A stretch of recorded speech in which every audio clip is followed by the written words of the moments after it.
As I was saying, thank you so much for giving up a bit of your evening tonight. We just do this once a month in the membership, so it's just a live session where I deliver a training of really just I gauge from what people are asking us in the group what's required really in terms of what sort of training. So sometimes we do a deep dive into a specific subject like GDPR, or what else have we done, like ideal client avatars and things like that. So today we thought we'd have a little an overview of I thought we'd do a bit of a start to finish working with clients process. So it's going to be a bit of a whistle-stop tour because there's a lot to include.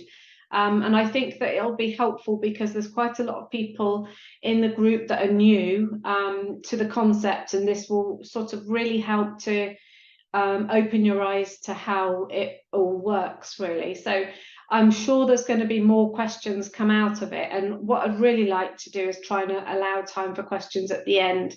But if we don't get to that, then of course there's the group, and it just gives us an opportunity to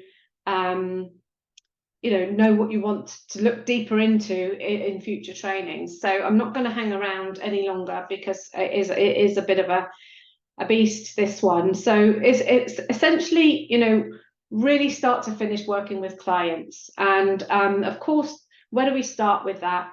Well, right at the beginning, how do we find clients? And this is the biggest question, honestly. If I could have £1 for every time I saw this in a Facebook group or somebody asked me, I'd be a rich person. And there's no magic one sentence answer to this. It's quite a big answer because there's so many aspects to it. So when people are very first starting out, the very first thing you should do is go through that process of the roadmap so that you really fine-tune who it is that you want to work with, what you're going to deliver. Is there a specific niche industry? Get clarity on who it is that you want to work with, and do that roadmap work first, because it's really important because it makes you think about a lot of the information that you're going to need further down the line. So don't skip that roadmap work. It's really, really important.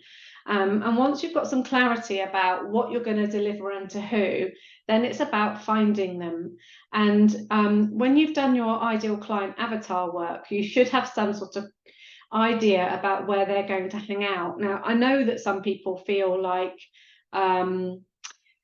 it's hard to be really clear about who their avatar is, and especially at this stage. And so I don't expect you to have the full answers right now, but I want you to start to really think about that and start fine-tuning it. And as I say, it is going to be a work in progress. And the other thing to remember is I give you permission to change your mind. So so many people, we're all perfectionists. It's the nature of the beast. And so many people find it like, I want to get this exactly right. Who am I going to be targeting? But you might get working on and think, actually, I've got this wrong. And that's okay. It's a bit of a trial and error situation. And I think it's just, if you can't get clear about who you do want to work with, it might help to start with who you don't want to work with. So are there industries you don't want to work with, or do you prefer to work with men or women, or do you want big companies or solopreneurs or startups, or or do you not, you've worked in the construction industry in the past and you didn't enjoy it, or I really hate accounts. So these are all things that you can really start to fine-tune what it is you're going to offer and to who. And that helps you to think about where they're going to hang out. So where do these people hang out in terms of social media? Social media will be one of the biggest marketing tools that you use, but you don't have to. The other thing is, you can go to your networking groups and who you're going to be targeting in local face-to-face networking or online networking groups. So who you're looking out for. When everyone does their 1 minute about me, the elevator pitch, you'll be like, right, there's my ideal client. I'm going to make a beeline for them in the break. But with regards to social media, once you get clear about who it is, you'll know where they hang out. So, you know, are they on Instagram? Are they on Facebook? Are they on LinkedIn? Or any other platform for that matter? And what kind of groups might they be in? You know, and infiltrate the groups where you think they hang out. And the way to get into groups is just, you know, answer the questions, get in the group, do some searches inside those. Facebook groups has been one of the most successful places for me to find clients outside our referrals. So most of our clients are from referrals. 88% of our clients come from referrals. And that's about delivering excellence. Excellence is one of my values. Sorry, I'm speaking so fast, but I'm really keen to get all of this across. So excellence is one of my values. It's really important that all of our team deliver excellence. Of course, we don't always get it right, but the upside of that is that we get a lot of client referrals. But of course, you need a client to refer you to have a referral. So it's kind of like it escalates. So just consistency is key with marketing, and just, you know, be patient, because with marketing, it's kind of like it's a grower, it builds, and certainly on social media. So think about where they hang out. Facebook groups, as I said, I've had the most success. Prior to that, and there's definitely training on this inside the membership, put something out to your network that you already have. I got my first 3 or 4 clients from my network that I already had. So previous bosses, colleagues. I mean, I had a couple of colleagues that started their own business. My previous boss asked me to type up his memoirs. That was one of my first clients. Friends and family might have businesses, and I often say, you never know. You know, 80-year-old Maud who lives next door to your mum might have a son who's in the IT industry who wants a VA. So just tell anybody and everybody and put it out there. When you feel brave enough and you know what you're delivering, put it out there. And I would put an email out to every contact that you think. Literally go through your whole phone address book and think, who can I send this out to? And just be brave and put it out and just say, you know, just thought I'd let you know what I'm doing. And I'd really be grateful if you could refer me. What that does is that already builds the know, like, and trust. Know, like, trust is the big thing in marketing. People don't buy unless they know you, like you, trust you. So with friends and family, or a recommendation, you know yourself. When you ask your next door neighbour which plumber they used, you're going to take their recommendation because you trust their opinion. And it's the same with your friends and family recommending you. So start with your family, friends, families, ex-colleagues, anybody and everybody that you can think of, and then start getting it out on social media, and then get into the groups, Facebook groups, LinkedIn groups. And there's things such as, I mean, I focused on working with coaches to start with, and I actually still do work with quite a lot of coaches. The coaching industry use VAs quite a lot, and there's an awful lot of them. So, you know, there's wellness coaches, there's business coaches, there's business consultants, there's coaching in just about everything you can think of. So, I mean, I've even had somebody who does kids' parties want to come and use a VA. You just wouldn't believe the amount, the breadth of people that use a VA. So think about, you know, getting in the coaching communities, or the communities where these, particularly like the health and wellness space, if that's your thing, or and just be creative about where they are. Once you get in there, do some searches in the search, and just search for virtual assistant or VA and see what comes up, see what's been asked before, look for people's problems. You never know. Also, you can search for job op or associate, depends which groups you're in. The VA groups, you can search for associate. Just see what jobs come up and learn from what people are asking, and look at what people's problems are and how you can address them and help to solve them. Then in those groups, comment on problems that come up. Don't always sell anything. Any of your social media posts, only 20% should be about selling what you're trying to sell. The rest should be about giving back, adding value, letting people get to know you. That's a whole separate module. I'm not going to get into that. So try and find your clients. That's kind of a very brief overview of the nuts and bolts of how you can definitely get started to start finding your clients. The other way is to go down the associate route. So we have what we call lead VAs. I'm a lead VA because I have what people call an agency. I don't really like the word agency because it makes it sound cold and corporate. I've got a team of VAs that work with me for my clients, and they're called associates. An associate is still a self-employed VA, so you would still be self-employed. Not always, there are some employed roles, but in the main, they're self-employed. So you would still need to set your business up as you are. But the beauty of doing associate work is that it's kind of a gentle way to be introduced into the business, because you can kind of eliminate that whole marketing piece, because you don't have to put yourself out there to find clients yourself. You just have to sell yourself to a lead VA, and that feels a lot safer to some people. So there's a lot of lead VAs. There's some bigger, some smaller. I'd probably say that I'm amongst the sort of bigger end of the businesses that have got lead VAs, but there's people, I mean, I've been doing one-to-one mentoring today with somebody who wants to start building out an agency, and so she's got one associate and she's looking to build that. So there's people with everything in between. There's a lot to learn about being an associate, and I think that could be a separate call, because I think I've seen some red flags that some people or students often come to me and say, what do you think about this? This is what this lead VA is saying to me. Even one of my team, who's an established VA, messaged me today saying that she was offered some associate work and she doesn't know if she likes it because A, B, and C.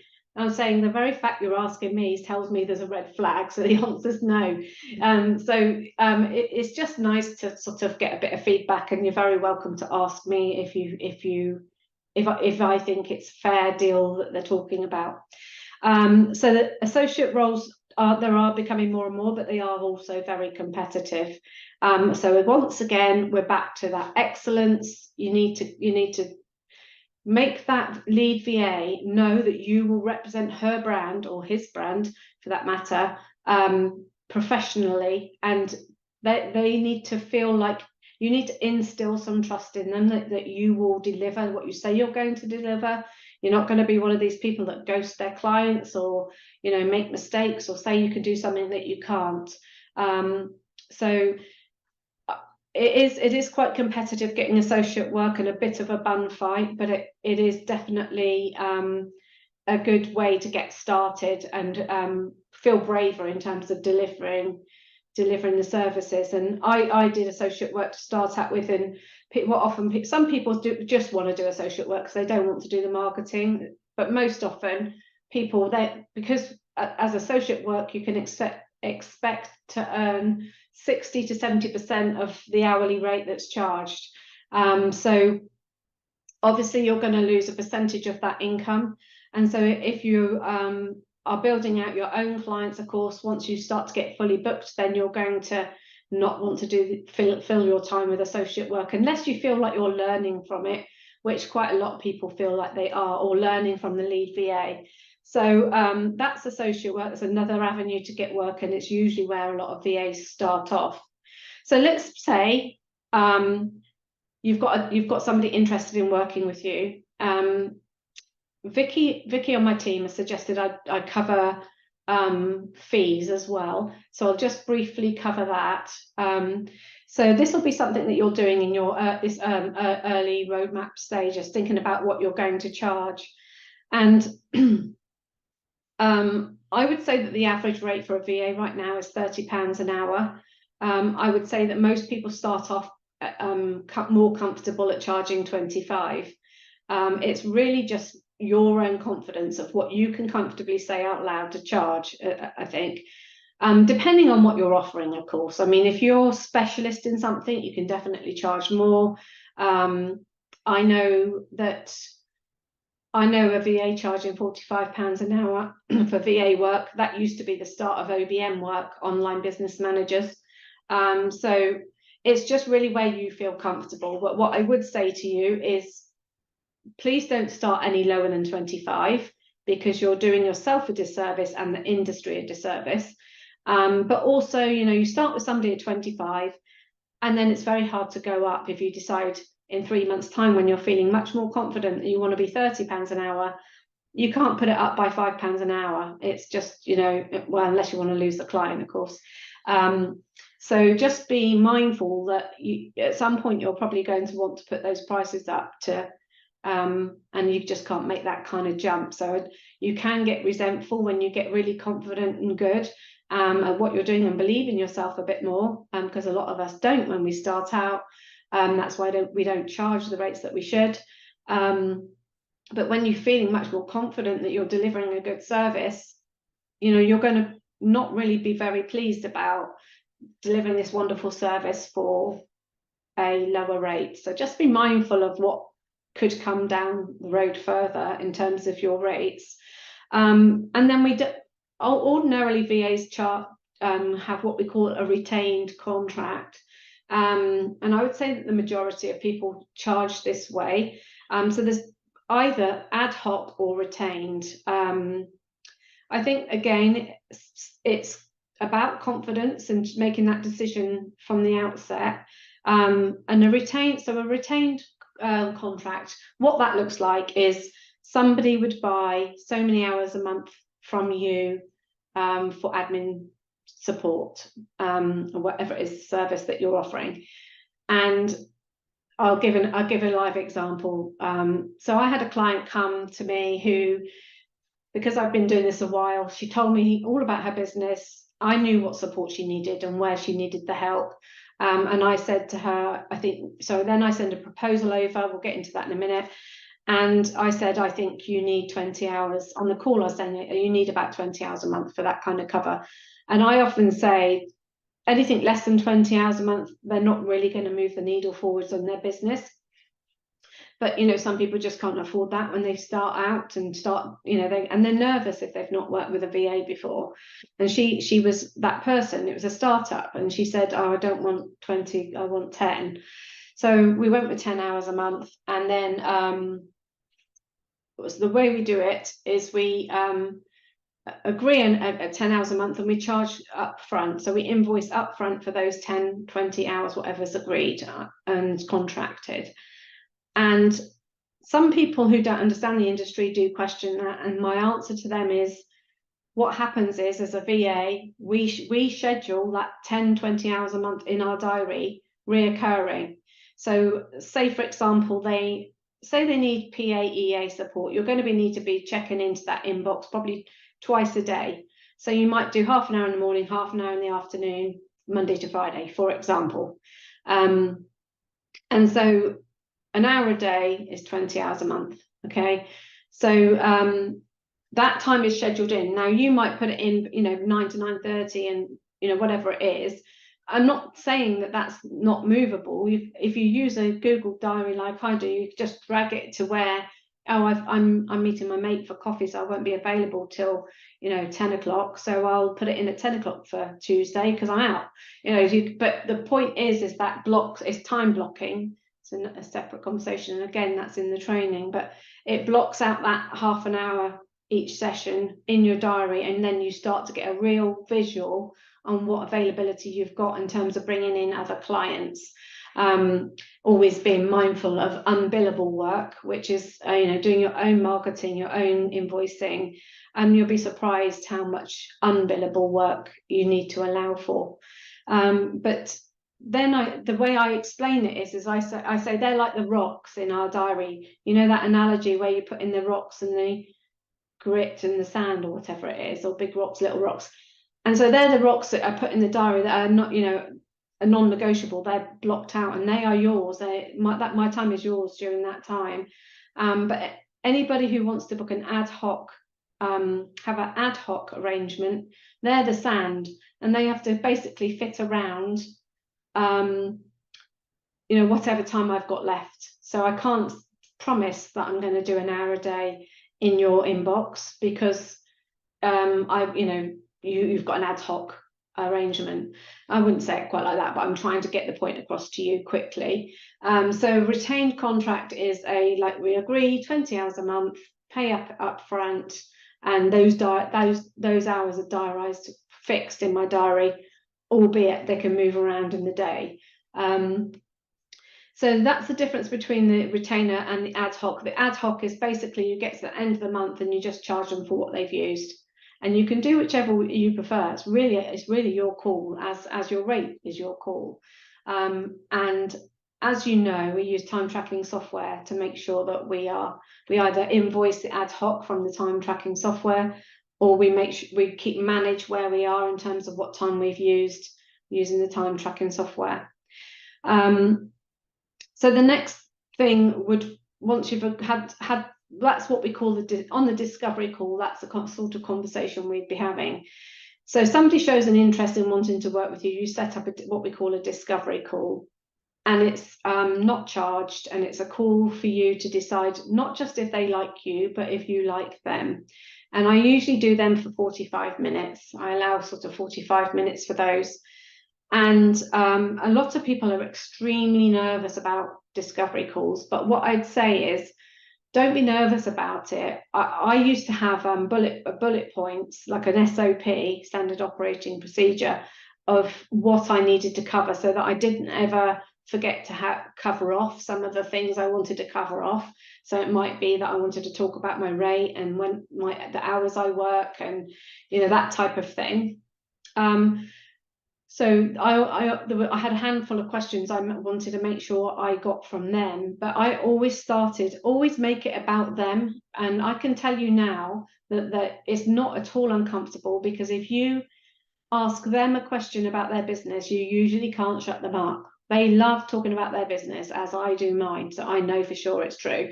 But you can't shut them up, and that's great. Let them talk, let them tell you everything. And as they're talking, take notes. And take notes about things like they mention they've got children, or they've missed sports day, or they're going on holiday, because these are all lovely things that you can say. Oh, how was your holiday? Or how did your child get on at sports day, or whatever. So pick up those things, because that all adds value. But equally, and more importantly, is pick up where you hear the pain points, because what you will find is that you'll hear things like, I can't think of an example now, but you will hear things where they've had a problem in their business. And for me, my mind's always thinking of a solution. It's going, I'd do this if I was them. And I'd just take a note. And as they're talking, let them just keep a note of the things. Then when they come back, you can then when they stop, you can say, this is what I'm hearing. You could do with help with that, and give them maybe a little bit of like, this is how I'd solve that. Not loads, because you don't want to give away too much of like how brilliant you are, but you do need to demonstrate how brilliant you are. This is what I suggest we could do to fix that problem straight away. That's a quick win. So just pick up on things like that throughout the conversation. And also this would give you an idea of kind of how they want to be supported. And so you'll get an idea of the role. And an important thing to note here is, if you start feeling a bit of stress, thinking, I don't think I can do this, because they want somebody who knows Dubsado inside out. And whilst, I'm willing to go and learn it pretty quickly, I'm nervous about that. So if you start getting that stress, thinking that you can't, well, there's a balance here. It's stuff that you can't do. Be honest with yourself. Is it your imposter syndrome saying, oh, I'm not good enough? Or is it actually, I don't know that software? Because what I would do is never commit to anything that you can't do, because you'll end up just causing yourself more stress. Genuinely can't do. Not the imposter syndrome thing, push through that. But they say, oh, I use Keep. Do you know Keep? Don't fib about that, because that's a huge piece of technology that you won't learn overnight. But what I would say is, actually, I don't know that one very well, but I'll make it my business to find out. I'll go and learn it. Anything I learn, I do on my own time. I don't charge it to the client unless it's something I can't use in future work. But what I really find with clients coming to me is that VAs say they can do something and often they can't, and then the clients come. That's a big complaint, that when clients come to us. So just be honest. The other thing I'd say about that is, say they use, and I'm sorry if you're not going to know what I'm talking about with a couple of these things, but say they use one type of software for email marketing, and you don't know that one, but you know another one, quite often things like that are easy to pick up because you already got the gist of how they work. So, I mean, that's another important note to say, well, I don't know that one, but I know this one, and you know, they're all much of a muchness, which often they are. So on the onboarding, on the discovery call, don't forget, you're assessing them as much as they are you. So, and don't weigh your employee mindset. Put that in the bin before you pick up the phone or the Zoom call, whatever. You're not an employee. You're equal standing to them. You're not subordinate, and you hold that call with that mindset.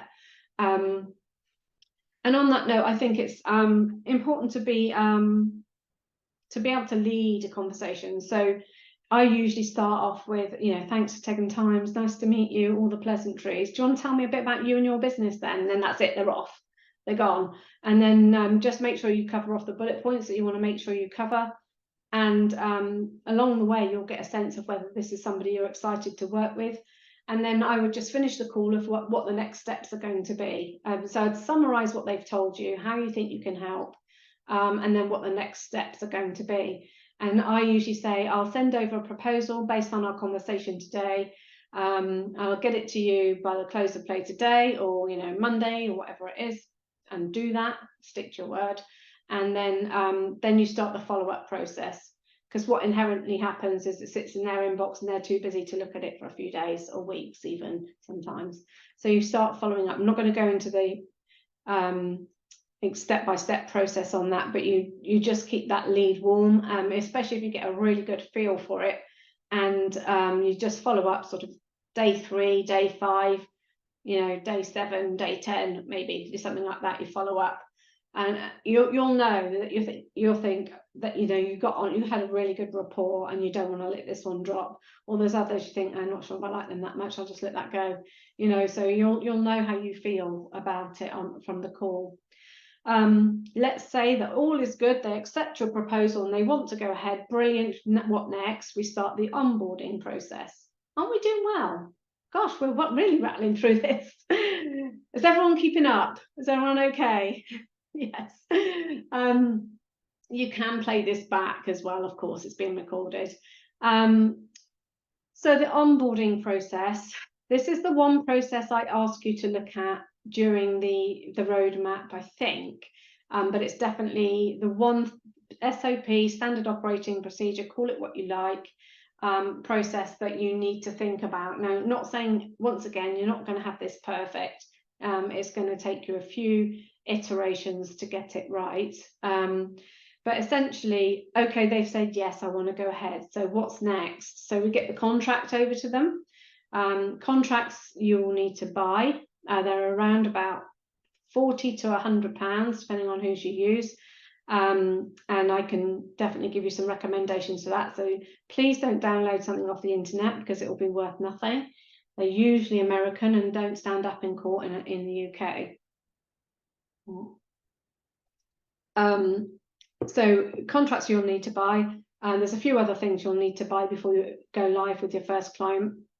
That is insurance, I recommend, and your ICO registration. Again, I won't get into that now. If you want to know more, it's either in the membership, or you can ask me on a lunch reporter. So then in the contract is one of the first. Yes, Camilla, can I help? Sorry, Paula, I know you're trying to rush through this, but it was just a quick question about who pays for the contract? Would we pay for the contract? Yeah. Pass that cost on to the client? No, you pay for it. So you'll buy a contract from a lawyer, and there's a couple that specialize in virtual assistant contracts. But you'll be given free use to use that as often as you like. And so you just really need to change that. So, I mean, I've bought maybe 3 contracts in the 7 years I've been doing it. But you might want it updated. You might want to change it because you've been caught out with something.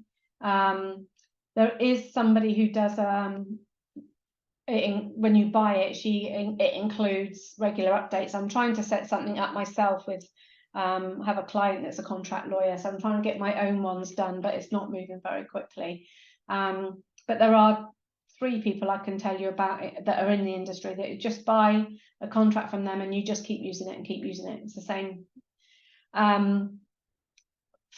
For contracts, you can use e-signature software, and again, I think there's some mini trainings in the membership on that. So you'd need to send out the contract and have that signed, and it would obviously be based on whatever was agreed in your proposal. Then you would need to have we send out a processor agreement, which is for GDPR. There is a processor agreement. Actually, the client should ask you to sign the processor agreement, and that's essentially they are asking you to protect their data to be GDPR compliant, but they never know it. They never know that they need to do that ever. Only once I've had a client send me theirs. So I usually send it out to them to say, we've got this in writing that we will look after your data to comply with GDPR. And then also we send out a welcome pack. That's another training in the membership, and it's a really good one because in the welcome pack you would include all of your boundaries basically. So you do the welcome, maybe a bit about you. I think there's a template in the membership, so you don't necessarily need to worry about everything I'm saying here. But in there's a great opportunity to think about all the headlines you need to share with them, and it makes you think about what your boundaries are. I'm just going to sit down. So it'd be things like the hours that you choose to work, and the time that you plan to take off. So mine says work GMT 9 till 5, Monday to Friday, and I work. I take all UK bank holidays off. I take 2 weeks off over Christmas and up to 5 weeks off throughout the rest of the year. And I try to give you 2 weeks notice. So that's mine. You can do what you like, whatever fits you. But the other things that's important, like how you can include that. Well, it'll be in your contract, your payment terms and everything. But you can put in all sorts of parameters like how you like to be contacted or not. Probably obviously always come from the positive. So, you know, like I'm not a fan of being contacted on WhatsApp, for example. That sort of, it starts to encroach into my personal. So I don't mind on occasion if it's urgent, but it isn't something I encourage. So this is things that you'll need to think about, you know, what phone number you want to use. Do you want your personal phone or not? So this forces you to think about what your boundaries are, and you share it with them in that welcome pack. But how, you know, and make it a bit lighter. You might want, I think I've said in there that I'm a coffee loving Dachshund owner or something, which is the truth. So you might want to share a bit about you and make it a bit lighter. And obviously it is about welcoming them, but it's just like letting them know how you like to work.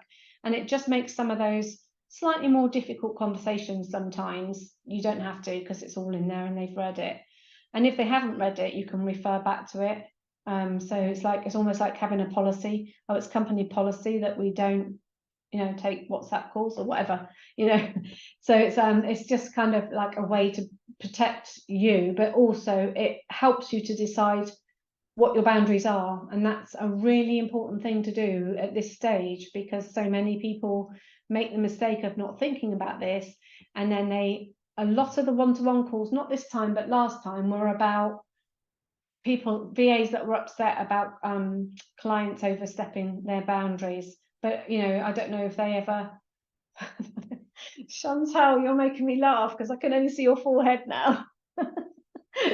Where are you? I lost my thread now. What was I saying? Remind me. You were talking about one-to-ones and how lots of people hadn't set boundaries. Yeah, so people are in this sticky situation where clients were overstepping their boundaries, but they mightn't have ever been told about them. You know, so you know, it's really important to make sure that you tell them about what your boundaries are up front, and then make sure you stick to them, because without sounding patronizing, it's a bit like having children. If you give in an inch, they will take a mile. So if you say, I don't work Tuesdays because I want to stay at home with my little one, you don't have to tell them why, but that's your decision. and then they contact you on a Tuesday and you pick up the phone, guess what? They're going to phone you on Tuesdays. So unless it's an urgent, and I would have a situation where you say, in an emergency, you can contact me this way. I mean, it's never been a thing for me because I do work 5 days. And I've never had anyone need to contact me at the weekend ever. But, you know, if you choose to have a day that you don't work, then maybe you need to give them a means in which they can contact you, and you'll know that if they've contacted you that way, it will be an emergency. And if it isn't an emergency, you'll say, I'm really sorry, I don't ordinarily work, this is my emergency line. You know, really stick to your boundaries, because they will try to push it and you'll end up unhappy, and that's not what you're creating this business for. So yeah, look, plenty in your welcome pack, and the headings are all in the template to help you to think through what it is you need to include. Right, anything on that? Let me think. So we use a software called Dubsado that automates all of this for us. Maybe when you're not in this phase, maybe later, if you want me to show you it, I'm always very willing to show you what we're doing it and how we're doing it. But I'm also conscious that I don't want to overwhelm you too early. I want you to start formulating all of these decisions for yourself and your own business. But I'm very happy to show you Dubsado further down the line if you'd like. But our whole onboarding process is automated. So once the contract's signed, it sends out the next thing for us and that type of thing. So I'm just trying to think what else is in there. Then, of course, once the contract's signed, we send the invoice. The invoice goes over. I do start work before the invoice is paid, usually, because the contract's signed. Some people don't. Just depends, really. If you do project work, just jumping back to that, I would suggest you charge 50% up front and 50% at the end. It's quite the normal model for that. Anything else on the onboarding? I feel like there is, and I can't think what it is. So following that, then I would send them out a diary invite to have what we call a kickoff call. Side note, the software that you can connect to your diary, and you just send them a link to it, and they can book it in at a time that suits them. And this is definitely software that you're going to need to play around with. Again, maybe one for later. The most known one is one called Calendly. So it's Calendly, Calendly. There is a free version of that, and it's absolutely brilliant. If you've got the capacity, feel free to go and have a play around, download it and have a play around. If you haven't, put it on your Trello board as something to come back to at some point. Because definitely I recommend you get to know these softwares, and if you know one, you know how they all work. But Calendly is the most widely used, and you'll be surprised how many business owners don't use it, and you introduce it and they think that you're a magician because you've just solved a massive problem in their life. But essentially you can set up, say my one-to-one mentoring calls, I set up, I use Dubsado, I don't use Calendly, but and I tell you these words because I want you to get familiar with the softwares. I don't expect you to remember them, you'll just keep hearing them from me. So you can set up, you call it what you like, so one-to-one mentoring call, and then you can set up what days you want them to be available, between what hours you want them to be available, how many maximum in one day you can book. What else? You can set up if you want a 10 or 15, 20-minute buffer before and after. You can set up that you want a minimum of 24 hours. So say you logged on to that link yourself now, you wouldn't be able to book it in tomorrow. It'd be the day after. It looked like I'm full tomorrow because I want 24 hours or 48 hours notice so I can prepare for the call. Anyway, that's a quick idea of what that software can do for you. You just literally send them a link, they open the link, and it's your calendar, and they can choose when to put in their call within the parameters that you've already stipulated for that type of call. So you can have different types of calls with different parameters, and it's really useful, and the length of the call and everything. So I would send them out a kickoff call. Again, this is automated for us, so they can just put a kickoff call into our diary and at a time that suits them, and they might be an hour long. And I would suggest, so let's say we've got to the kickoff call. In that's your first, we're working together. Now you're charging time. You charge time for all meetings, all calls. Now you're, I mean, sometimes if like we're saying, oh yeah, you know, once you get to know them and you'd have a few pleasantries and you end up saying, oh, what did you get up at the weekend? Or how was that at the weekend? Or you had your family over. I don't charge for that, of course, because relationships are really important to me. And I only charge for work, if you like. But of course, I don't, you know, I don't want to spend 45 minutes talking about their family and then 10 minutes on work. That's not the idea. And neither do they actually, to be fair. But this is the first time you get your clock, your timer going. And I would have a structure. Think of a bit of an agenda, even if you don't share it with them, of like what you need to know. And you need to know how they want to work and how to access things. This is how we start off. So how they actually work. So I would, if you haven't done it on the discovery call, I'd be getting really clear about who's on their team already, what softwares they use, and list them all. And then they should give you access to all the softwares that you need access to.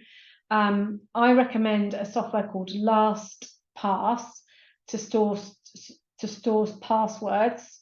I recommend you set this up for yourself anyway, because it's a secure way to put all your passwords in there. You can even have your bank card details and everything. It's a very secure way to do that. They might choose to share passwords with you via LastPass if they already have it, and that just literally emails it across to you in a secure way. If they don't, then you know, maybe use something like what's encrypted, like WhatsApp, and they send the password and the login separately, and then you store it in your LastPass, and you can create a folder for each client. That's what I did, or still do, in fact. So you need to get all the passwords that you need access to. You also need to sort out how you're going to communicate on their behalf. So do they want you to keep sometimes you might have 5 or 6 email addresses for them. Do they want you to get in their inbox and manage their inbox and tidy it? And, you know, is it a traditional PA and they give you the access to their own inbox? But they also want you to have Camilla at Joe Blogs Estates, for example. So you might have admin at, or PA at, or that type of thing. So they might need you to have your own email address plus their email address. Maybe there's an accounts email address, whatever. So you need to spend some time getting all of that set up. You will need to then access everything else that they use, and I would find out whether they use a project management tool. I usually do that on a discovery call, to be fair, because we like to work with a project management tool, and I'm kind of interested in what they're already using, if anything. If they're not using anything, then I would definitely introduce them to whichever one you like best. And I always say to them, you can either collaborate with me on that tool, or you don't have to. Some say, please don't make me learn any more software, I'm not interested. Fine, don't have to. And some say, oh, what's this gadget? You know, so you can collaborate on something like Trello. You invite them to the board, and you can quite simply have to do, in progress, for review, and completed. And that's it. And you just quite literally move the tasks along. And then on the call, when you're collecting to-dos, I literally type it straight into the project management software.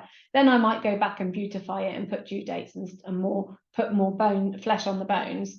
But I capture all the to-dos. Even if it's something that they mention they want to do in the future, I'll have a parking lot at the end and ideas, and I capture that as well, because whilst when you're only working with 1 or 2 clients, you can retain most of that in your head, I can guarantee you the minute you've got 4 clients, or if you get 2 or 3 start at the same time, like I did, and 3 of them were called Alex, you're never going to remember who you're doing what with.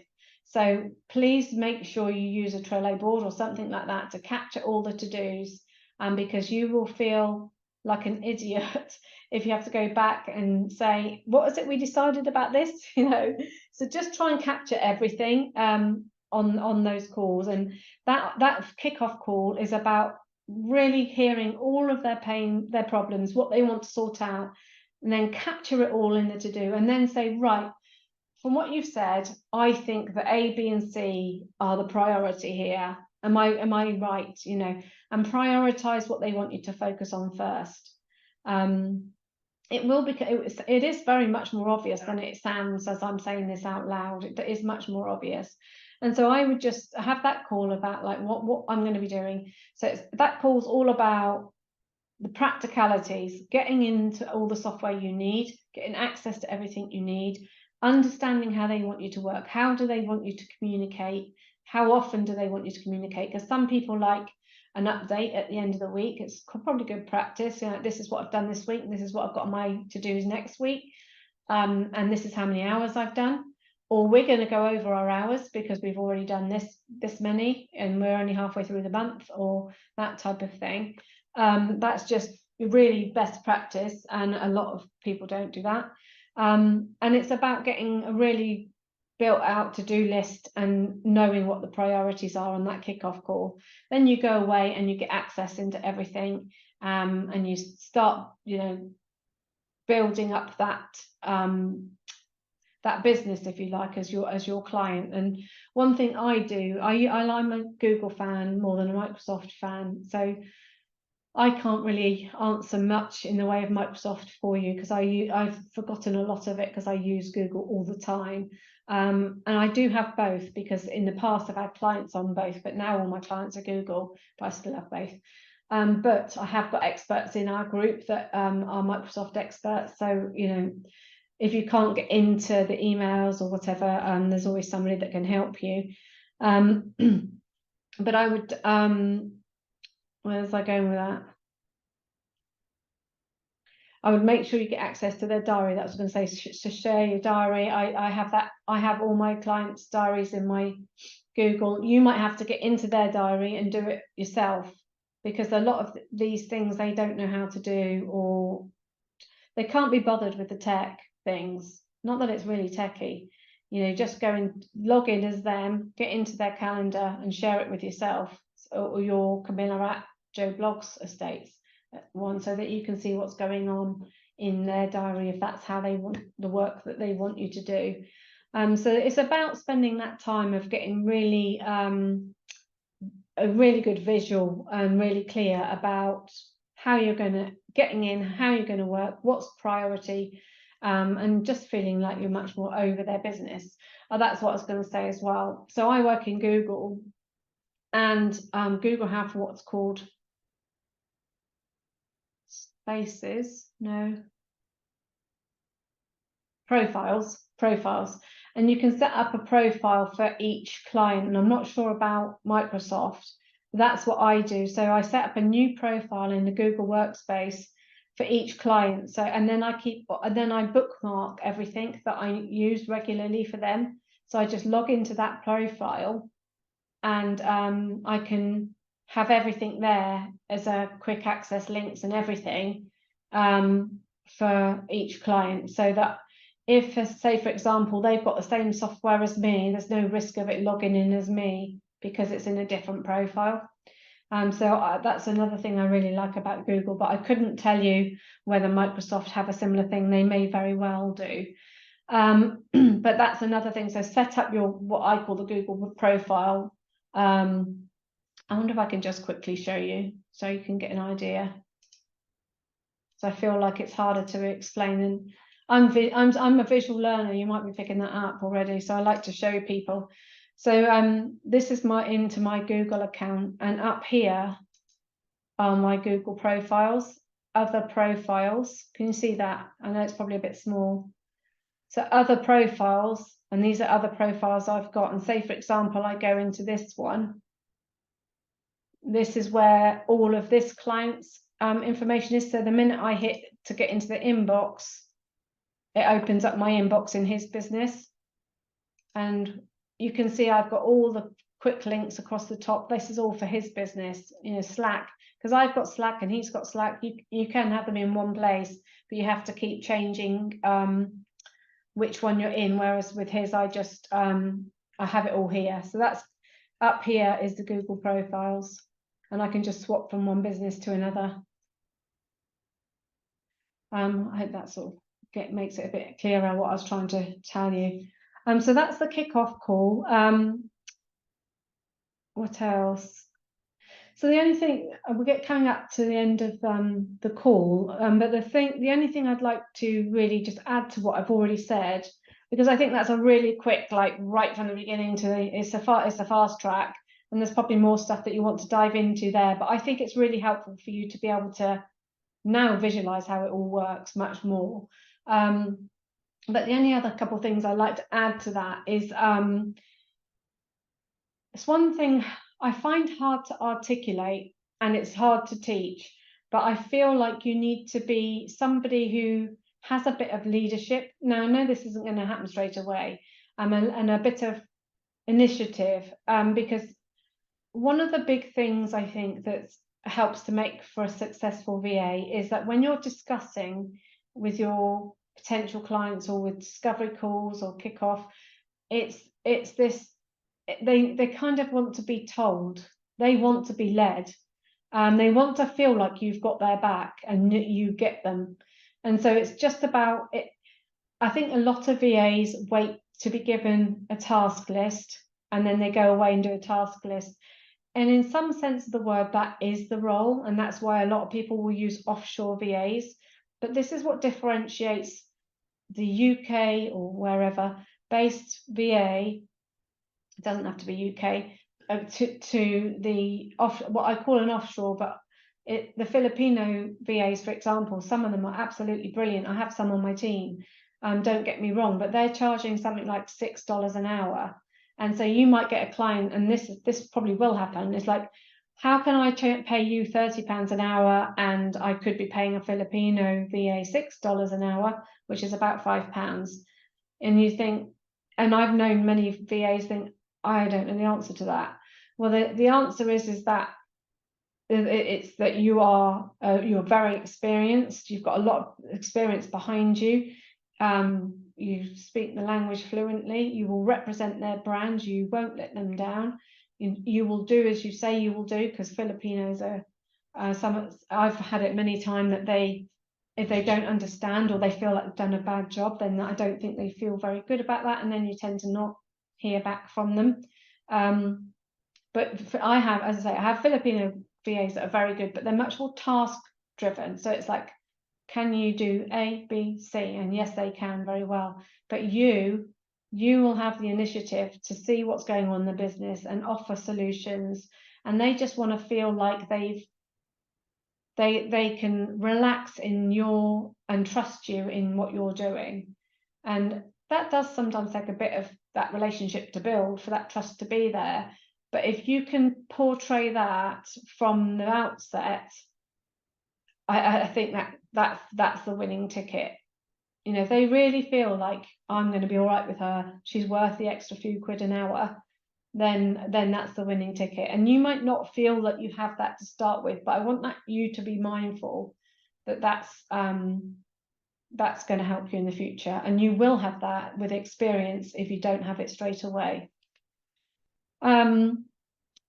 And I think on that note, I'm going to stop there. So we do have a few minutes. If anyone's got any questions, I know that's a lot, and I'm sorry if I've bombarded you, but Vicky said that this is the sorts of things that's being asked in the group, and I just thought it might be helpful for you to have an overview to really understand the nuts and bolts a bit more. Any questions? I've got a question, Paula, if that's okay. Please do. I'm going to have a drink at last. Well, I've got a few questions. With all the setup stuff and the kickoff call, do you charge for all of that? I know you don't charge for the discovery call, but when you start everything off, it takes time, doesn't it? Getting to know the systems, the passwords, you know, all that kind of stuff. Do you charge then on for all of that? Yeah. Yeah, everything. I mean, if you're having a faff with getting it into things and it's really your fault because you don't know how to do it, then I would always be fair. I mean, that's what I think, you know, it's what it comes down to. But yeah, you do charge pretty much everything. And actually, on that note, you've reminded me, on my discovery calls, I usually say, look, I think you're going to need 10 hours a month, but the first month's probably going to be a bit heavier. Or if you're starting mid-month, always pro rata it out, by the way, otherwise you get really confused. So always go invoice on the first of the month. But I always say, look, it's always time heavy, the first sort of month, 6 weeks, because we're getting used to working together and I need to get set up on all your systems and everything. So just like manage their expectations in that it might be a few more hours in the first month to 6 weeks, but then once we're sort of got all that settled down, we should settle down to your 10 hours a month. Thank you, I appreciate that. And just going back to obviously the discovery call, I don't know whether it's within the training. How do you say no if you don't want to take that client on? Oh, I think you asked that in the group, didn't you? I think so. Somebody I don't know did. whether it was me. I was talking to somebody else about it, whether that be on Slack or something. But Okay, yeah, somebody did. Yeah, somebody did ask that. Sorry, yeah. Well, it's very easy to say no. So always turn things around to be a positive. So say if it depends what it is. If you're not getting a good gut feeling, I usually say something along the lines of, look, I don't think I'm going to be a good fit for you, but I know somebody I can refer you. If it's just because you haven't got the skills, that's easy to do, and just say, look, I'm going to be really honest with you. I'm not your girl because I don't know A, B, and C that well, but I'd love to refer you on to one of my colleagues. I know just the person, and because you're getting a win-win-win there, because you're solving their problem, you're not taking on something for yourself that's stressful, and it might be that you can get a referral fee out of it. You know, I mean, what I would encourage you lot to do as we go along is understand what each of you are going to be offering, and it might be that you, Natalie, haven't got the skills, but Rebecca has, and you say, can I refer you to my friend Rebecca? And whether you just have a reciprocal arrangement or a partnership in that, you know, you're brilliant at accounts and Rebecca's brilliant at social media, somebody comes to you for social media, you just say, you know, you need to see my friend Rebecca, and vice versa. You know, so you need to build up your network to know who you can refer out to. And we, if all else fails, we offer a referral fee. If you send a client our way and they sign with us, we'll give a referral fee out. So you offer a solution lots of ways. It's about coming in with a positive, not the negative. Definitely. No, thank you. And thanks for covering the referral fee as well. I'll just pass the buck. But no, that's really insightful. Thank you. No problem. Anybody else? Don't be shy. Nothing else? Nobody else got anything?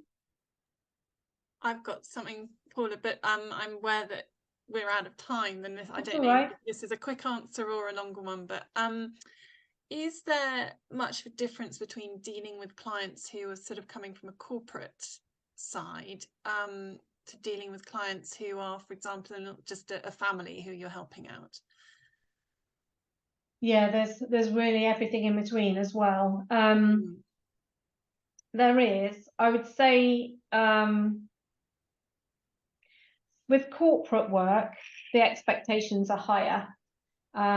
So essentially corporate work ends up being ordinarily EA kind of roles, and the expectations are definitely higher, the demand that they have on you and your time. But the plus side is that they don't quibble with your rate, and they pay on time, and it's usually a decent amount of hours contract, and it's ongoing and reliable.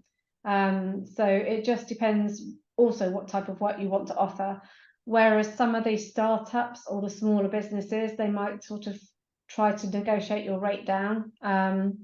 What I'd say to you is never do that. I think I said this to you before, but you wouldn't do that at Tesco's, try and get a discount at the till, you know. So don't negotiate your rate down unless it's somebody who you choose to donate some of your time to, like a charity or something. You know, we work with a few military charities, and I don't mind absorbing the VAT for them, for example, because they're not VAT registered. Yeah, the smaller businesses usually more pleasant and more friendly and more have a relationship with. But then sometimes the hours can be sporadic, or they might need to cut their hours this month because, and we always ask for 30 days notice, by the way, and I'm quite strict with that.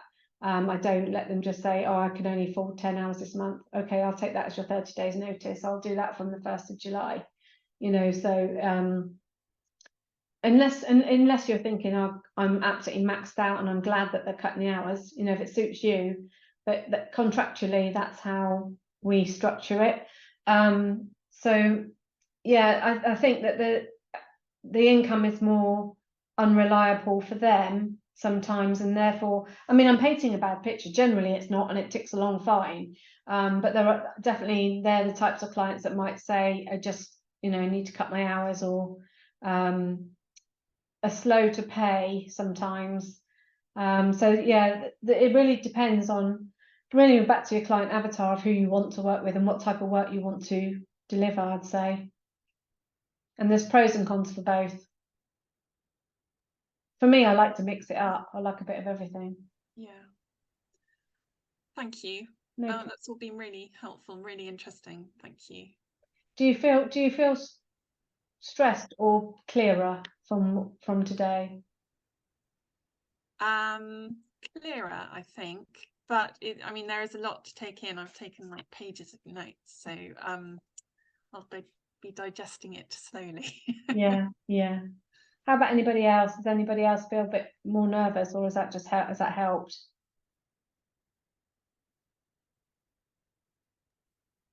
It's helped. I think everything's overwhelming when you start. It's just like you say, you've just got to be kind to yourself and also prioritize what's right at the time.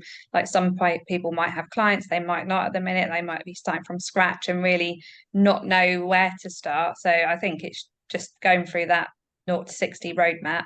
Yeah. I'd be keen to know more about the associate stuff if you ever have time to do a live or whatnot on there.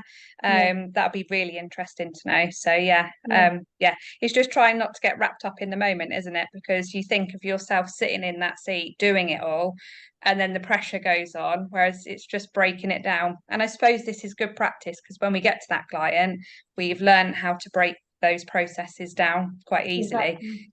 Because I wouldn't want to pick up a phone to a client at the minute not knowing where to start. So obviously everything's in good time, isn't it? It is. It's a process, and I've seen it so many times now that people start where you are or where you have and work their way through at different paces. It doesn't matter. It's just about moving forward. But your own confidence, you'll be surprised if you look back in, let's say, a month's time. You'll be surprised how different you feel then as you do today. And I think it's important to actually stop and think about that, because how far you've come is sometimes really quite incredible, actually. Your brain's just absorbing so much. Did you want to ask something, Lucy? I was just going to say that I feel a lot clearer, because for me, obviously, I've not had a chance to access the resources yet. I'm sort of surrounded by chaos here with our move, but it's just really nice to hear some of the language and get an idea of what it looks like. And because I'm kind of doing 2 different new business things at the same time, it's quite nice seeing how those things overlap, and I can use some of the skills that I'm building on my mentoring side for this side, and it's really useful. So thank you, it's been really helpful. No, you're welcome. No problem. Well, if there's no other questions, I'm going to hop off, and I'm glad that's been useful to you, and thanks for turning up live. I do think you get a lot more from it turning up live, but you know, thanks for those that I know quite a few said they couldn't make it, and you know, that's why we record things, so you can watch this back, and of course you can always go back and watch it again if there's and then you've got the opportunity to fast forward the boring stuff. All right, so I'll see you, where are we now? So tomorrow lunch, Paula, if anybody's coming. Otherwise I'll see you the week after, and the next live session will be in next month. And if you've got any thoughts about things you want to deep dive on, then just pop it in the group and I'll ask Vicky to collate it, and we can see what the general consensus is. Okie dokie. Well, thanks for your time. Have a good rest of your evening, and I'll see you all soon. Take care. Bye for now.